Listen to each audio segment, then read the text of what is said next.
আসসালামু আলাইকুম। আমি তাহসিন আহমেদ। বর্তমানে যে অবস্থা, যে আমরা একদল মানে ধর্মের সঠিক ওটা কী বলে বিশ্লেষণ জানি না, তারপর আমরা এই ধর্মের নিয়ে অনেক মাতামাতি করি। তো আমরা এই ইসলাম অবশ্যই শান্তির ধর্ম। তো এই বর্তমানে যা চলছে মানে অন্য ধর্মের প্রতি উগ্র, মানে বলতে চাচ্ছি যে আর কি, যারা মন্দিরের উপর অ্যাটাক করছেন। আপনি কি জানেন না যে আমাদের হজরত মুহাম্মদ সাল্লাল্লাহু আলাইহি ওয়াসাল্লাম তো সে বিদায় হজে কী বলেছে, যে তোমরা ধর্ম নিয়ে বাড়াবাড়ি করো না। ধর্ম নিয়ে বাড়াবাড়ি করা স্বয়ং নবীজি নিজে মানা করে গেছে।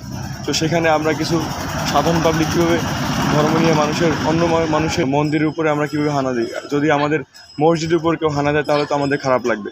তো এরকম আমরা প্রশ্নবিদ্ধ না করি ইসলামকে, আমরা অন্য কোনো ধর্মের মানুষকে আমরা কোনো কষ্ট না দেই, যেহেতু ইসলাম শান্তির ধর্ম।